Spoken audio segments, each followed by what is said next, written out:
tetapi tauhid daripada kaji kepada Allah. Untuk kita bisa dekatkan diri kepada Allah, harus perantara kaji diri. Kalau kajiannya diri, kita tak payahlah kita cari diri kita. Bukan arti kata dia kita cari diri kita, tetapi kita memasuki kajian yang mana Allah itu menciptakan diri.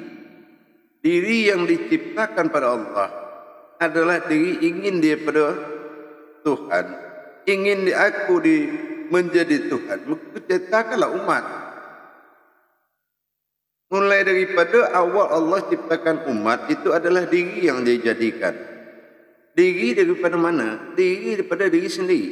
Diri dari dia sendiri, rohani. Rohani itulah diri daripada dia.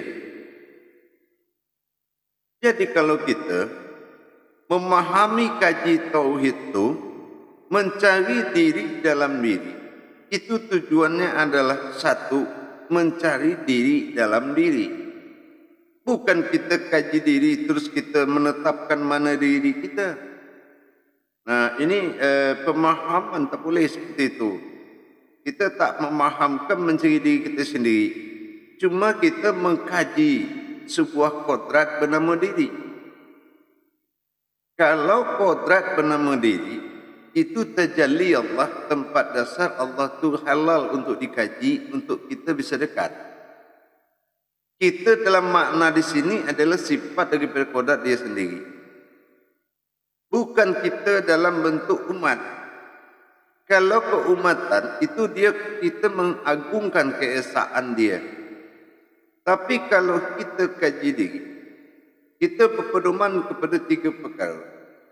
Usuluddin, awaluddin, fiddin. 3 dari perkara tadi, itu kita harus faham daripada kaji. Kaji diri, awal diri daripada Tuhan. Tuhan pada ilah dalam kalam asma dia. Kalau dalam asma dia itu disebut ilah, maka kita faham kalau diri ini tak pada wujudnya. Awaluddin ma'rifatullah, telah mewujudlah diri pada diri. Nah, ini dia katakan aku ingin dipanggil dengan nama Allah. Nah, macam ni daripada kaji, daripada tauhid, usuluddin ma'rifatullah.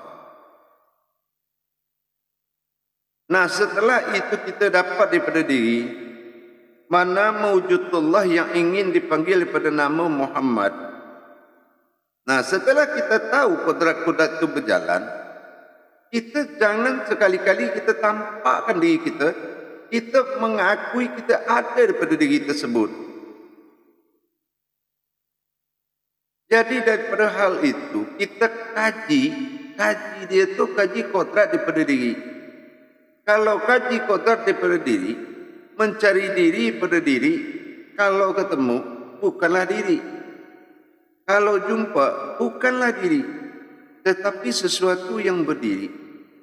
Setelah kita dapat dalam kaji mencari diri dalam diri, mana diri yang dicari dalam diri? Wa fi anfusikum afala tubsirun. Sesungguhnya aku ada di dalam diri engkau. Kenapa engkau tak perhatikan? Kenapa engkau tak tengok? Kenapa engkau tak rasakan? Itulah tujuan daripada kita kaji diri. Bukan kita mencari diri dalam diri. Tak adalah kaji kita semua dalam diri. Kenapa saya bilang tak ada? Semua daripada mewujud di muka bumi ini, tak adalah asal usul daripada kita. Makanya kita hanya dilahirkan, bukan diciptakan daripada muka bumi.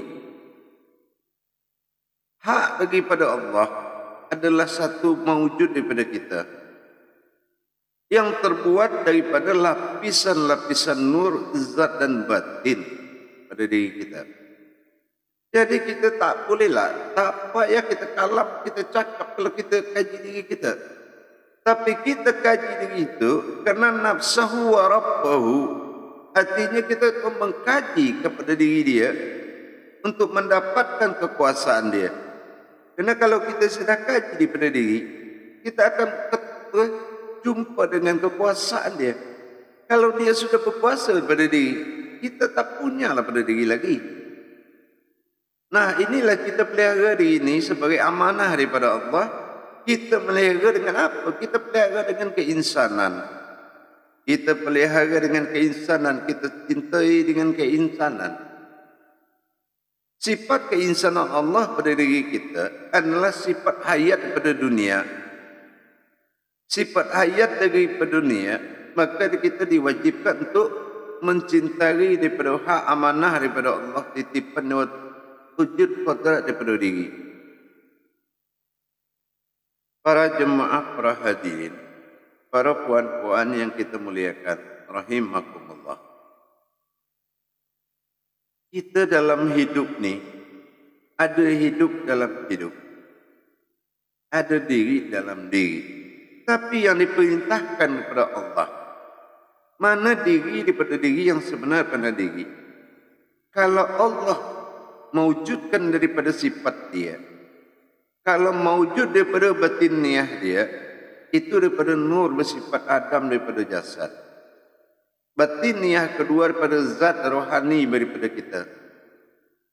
Batin daripada kodrat nyawa, ilmu pada hayat. Itulah pada nyawa. Kalau kita berasal daripada Allah, itulah kodrat asal daripada diri. Nah, setelah kita tahu bahawasan kita wafi ampusikum afala tubsirun, kita disuruh mencari diri dalam diri. Artinya kalau sudah ketemu dalam diri, tidak lagi nur pakaian Adam, tidak lagi rohani dalam kodrat Muhammad, tapi masuk kepada sifat tujuh daripada Allah, diri dalam diri. Mana sifat tujuh daripada Allah? Kodrat, iradat, ilmu, sama, basam, alam, hayat. Kodrat, iradat, ilmu, sama, basar, kalam, hayat. Macam apa kita bisa amalkan daripada ayat itu?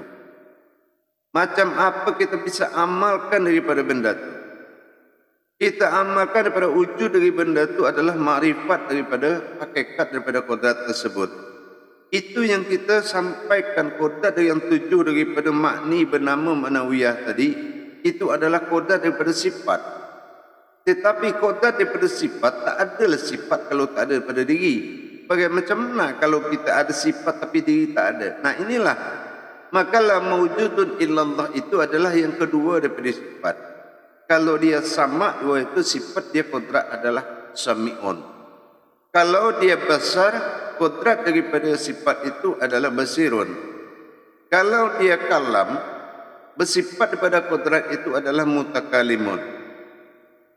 Nah, macam mana kita bisa amalkan sampai kepada kodrat itu? Nah, kalau kodrat daripada sifat untuk pengakuan, sesungguhnya kita tak adalah punya apa-apa. Nah, tapi kalau kita amalkan, kita harus tengok satu-satu daripada dia sifat itu semua. Sifat daripada kodrat dia. Kodrat daripada tujuh sifat itu tadi. Nah, kalau kita sudah faham, bisa kita tengok daripada satu-satu daripada tujuh tadi, maka kita tengok. Kalau kita serahkan dalam bentuk ikhtibar, kita serahkan kodrat itu kepada dia, sehingga kita tak punya kuasa apa-apa terhadap diri kita. Kodrat Allah, kodratlah aku. Kodrat Allah sendiri. Iradat Allah, iradat aku, iradat Allah sendirinya. Ilmu Allah, ilmu aku, ilmu Allah sendirinya. Hayat Allah, hayat aku, hayat Allah sendiri dia. Kalam Allah, kalam aku, kalam Allah pada sendiri dia. Basar Allah, basar aku, basar Allah sendiri dia. Sampai kepada sama. Sama Allah, sama aku, sama Allah sendiri dia. Itu pengakuan daripada ikhtiar daripada diri. Ikhtibar daripada diri. Kalau daripada sifat daripada jasad diri tadi, tak adalah sifat kita semua. Itu sifat daripada Allah. Allah tengok, Allah dengar, Allah kata, Allah cakap, semua itu Allah. Nah, itu sifat daripada Allah. Nah, di dalam Allah itu bersifat. Bisa tak sifat itu ada kalau tak ada hak dia? Kalau hak daripada sifat itu, inilah diri, ini yang dikatakan diri daripada hak. Hak itulah nama daripada diri sifat tadi. Maka kita tengok satu-satu. Qudrat Allah, qudrat aku, qudrat Allah sendirinya. Mana arah marifat daripada itu? Maka kita bermarifat kepada wujud daripada dalam batin kita sendiri. Ada wujud Allah. Allah wujud dalam batin. Kita tengok itu ke dalam wujud. Ke dalam batin yang paling sangat dalam lah. Kita tengok itu ada wujud daripada Allah. Adanya Allah pada batin. Kita arahkan daripada tengok ke kita ke situ. Allah wujud daripada batin. Iradat Allah, iradat aku, iradat Allah pada sendirinya. Nah, ke mana arah kita bisa pandang? Kita pandang daripada kodrat rohani. Zatnya awal, zatnya Allah awal daripada diri. Nah, itu kita melihat kepada insan kita, daripada rohani kita. Kita arahkan ke situ perhatian daripada hati kita. Nah, yang ketiga, ilmu Allah, ilmu aku, ilmu Allah sendiri dia. Nah, kita ada ke mana? Kalau ilmu hasil mawujud daripada kodrat dan iradat, iaitu adalah mawujud daripada jasad Adam pada kalam. Ini adalah kita jasad ni. Ilmu Allah, ilmu aku, ilmu Allah sendiri. Nah, kita lihat jasad kita. Nah, itulah ilmu mawujud daripada Adam. Nah, yang keempat itu hayat. Hayat Allah, hayat aku, hayat Allah sendirinya. Dari mana kita dapat pandangan daripada hayat itu? Adalah gerak daripada kita. Hayat adalah af'al daripada Allah, iaitu gerak. Kalau engkau bergerak, berarti aku hayat pada diri engkau. Aku ada dan hidup pada diri engkau. Nah, inilah hayat. Disebut hayat tak bolehlah disebut hidup. Hidup itu adalah kalam buat kita. Allah tidak hidup, bukan juga tidak mati. Allah tak bisa mati, tak bisa hidup. Tapi kodrat dia adalah hayat. Nah, itulah gerak daripada kita. Hayat Allah, hayat aku, hayat Allah sendiri dia. Nah, itu kita melihat kita bergerak. Itu adalah hayat af'al daripada Allah. Yang menggerakkan adalah fi'il yang sudah kita kaji. Nah, setelah itu baru kita bicara kalam. Kalam Allah, kalam aku, kalam Allah sendiri dia. Kalau kita melihat daripada ma'rifat daripada kalam, itu kita melihat mutakallimun, suara yang tersimpan dalam batin kita, yang akan dikatakan, disiarkan oleh mulut suara kita ni. Ini adalah kodrat suara badat batin. Batin itu dia namanya batin kauni, kauniyah. Ya, kauniyah itu adalah ikhraq kedua ya pada jatuh pada diri kita. Nah, itu kauniyah. Bahasa batin yang harus kita keluarkan dengan bahasa kalam. Nah, ini mutakalimun. Nah, kita melihat daripada mutakalimun. Kalam Allah, kalam aku, kalam Allah sendirinya. Kita melihat kodrat batin daripada suara kita. Nah, yang berikut dia itu adalah penglihatan kita ni. Basar. Basar Allah, basar aku, basar Allah sendirinya. Nah, kita lihat lagi, kita tengok lagi. Kalau di dalam diri kita ni ada basirun, iaitu penglihatan mata batin kita.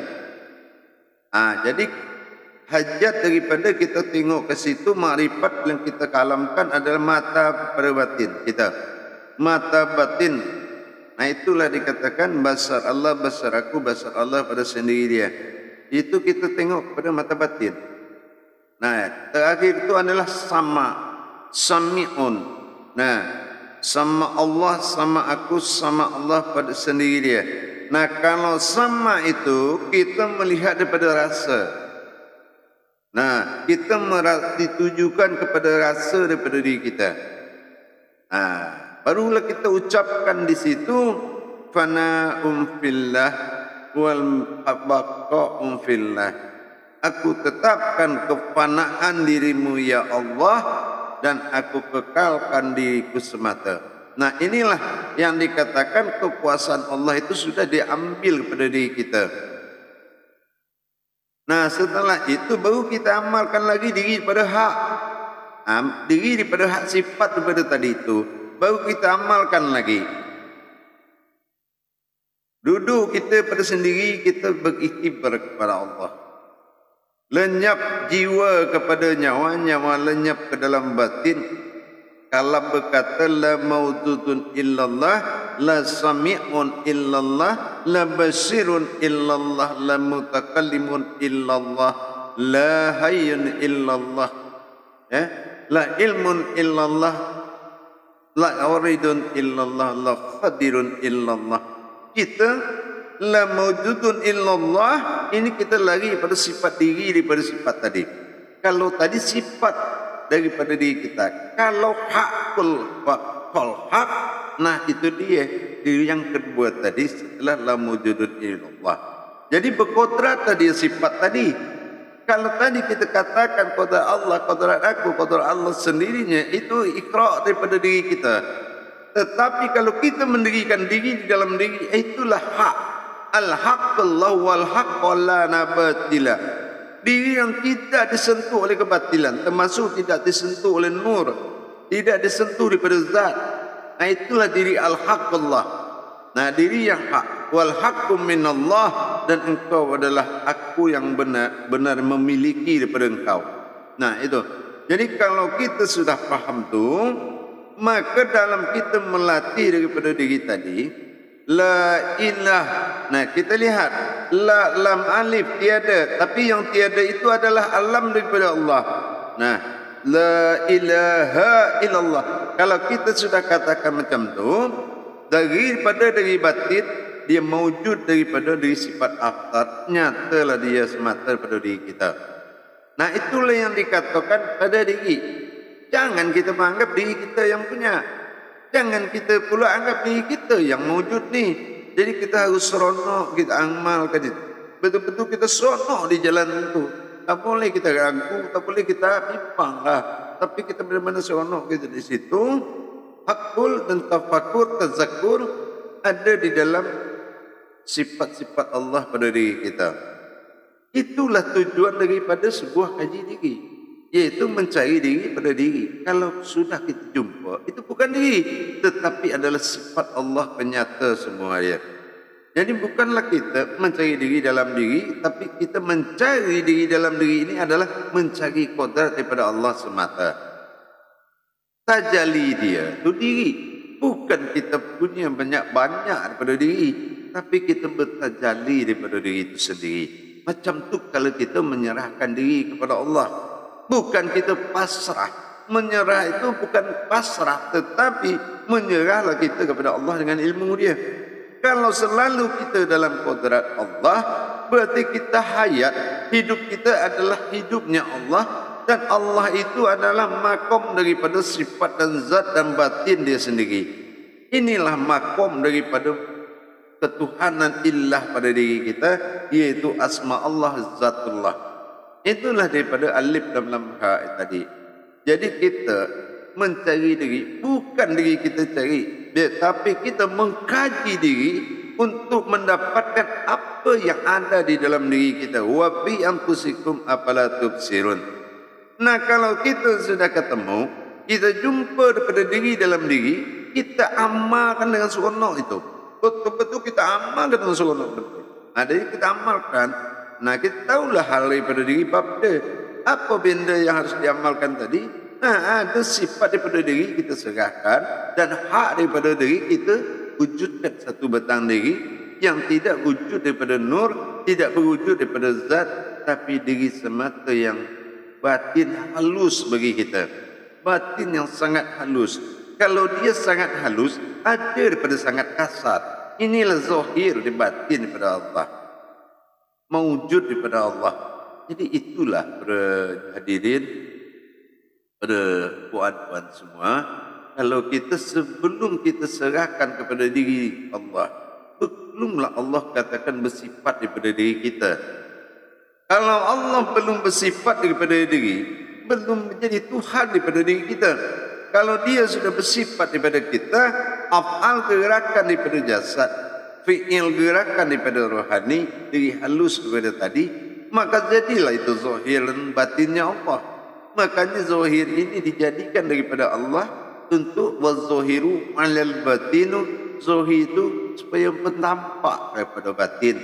Zikir zahir itu pun nampakkan daripada batin. Kita kalau mau tahu batin, kita kajilah zahir kita. Nah, macam itulah kita menyerahkan diri kepada Allah, mencari diri dalam diri. Kalau kita jumpa bukan diri, tapi Allah bersifat pada diri sendiri. InsyaAllah, mudah-mudahan la mawjudun illallah itu selalu kita bawa. Kita ingat daripada itu. Kita tahu, kita pasang daripada akal kita. Kita pasang daripada batin kita pengakuan daripada hak daripada Allah. Jangan kita merasa kita mengamalkan sebuah ilmu. Kita tetaplah kita Allah macam tu dia sendiri.